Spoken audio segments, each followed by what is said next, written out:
chord number 3, guitar number 3, and jumper number 3 as well. I should point out that really I'm changing guitar each time just to prove that you can play the same chords on any guitar, whether it be this one, which I'm using currently, the first one that I started playing this song on, or the other one which is just behind me. They're all tuned to standard tuning, and they're all 6-string guitars, so you can play the same song on them. The reason I'm changing my jumper each time is, actually there's no reason, to be honest. Right, we're on to the third and final chord in this sequence. The song that we are doing a sort of cover version of is Back in Black by the band AC/DC.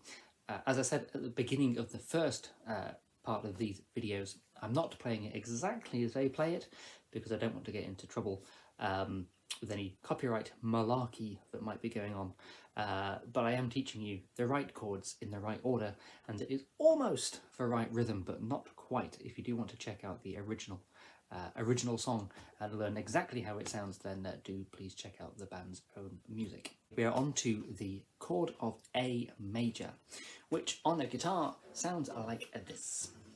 I'm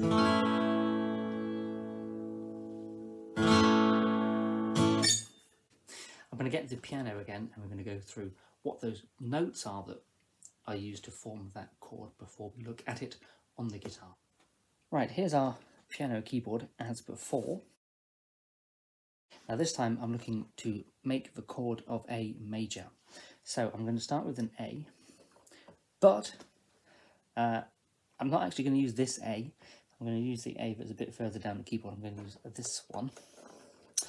These are the same note, just an octave apart. So this one would sound, this one would sound higher than this one.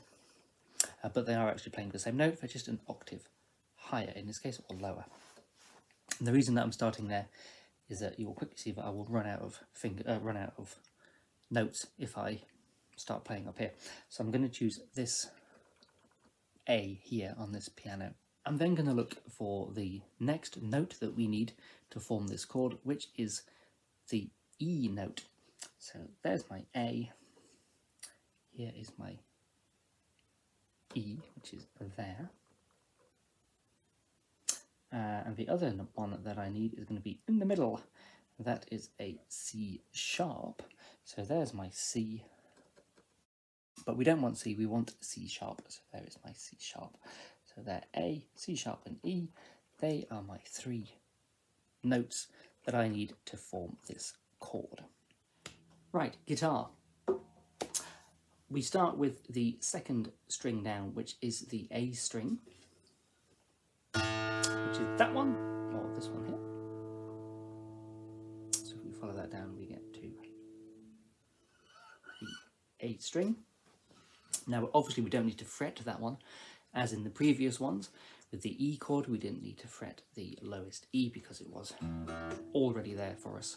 And with the D chord that we did last time, again, we started with the D string, and therefore we didn't need to fret it because it already was a D.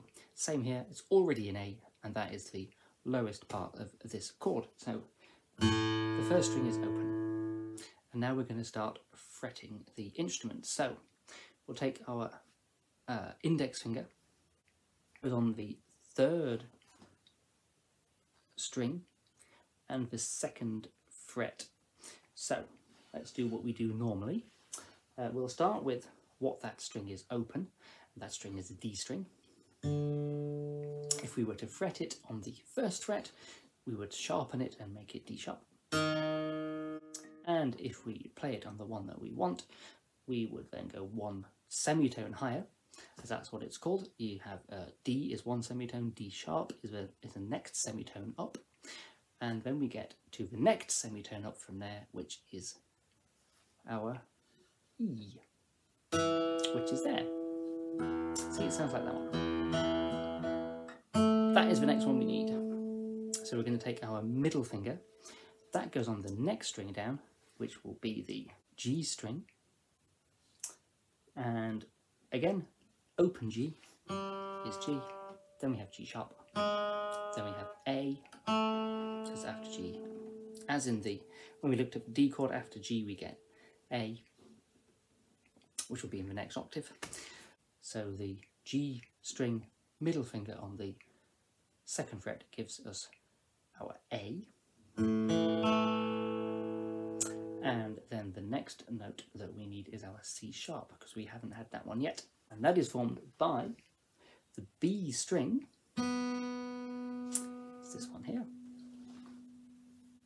If you were to fret the B string on the 1st fret, you would get not B sharp this time, but you would get C, because as we said before with the D chord, if we look at the piano, there's our B, there is no black note there, so the next semitone up is C. So if we fret on the 1st note of the B string, we get the C, and then if we go the next semitone up, we will get to the C sharp, which we need for our chord. So, and as it happens, the next note, of course, on the guitar is the E string, the higher E string, which is also in our chord, so we can play that one and finish off the whole chord, which is there.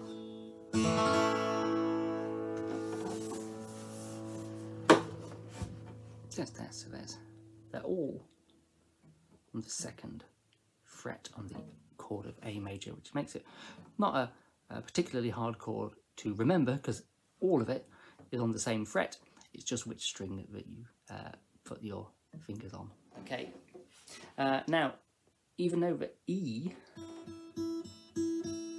is at the top end of our chord, we generally don't want to play the lower E string, because it will be the bassiest string, and therefore we'd be playing an A with an E in the bass, which we don't want. It's a slightly different chord.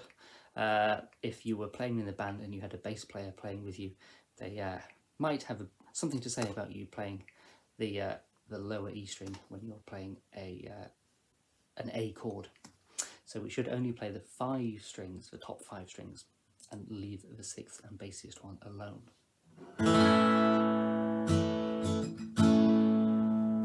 So there is our chord of A. So now we have all the chords that we need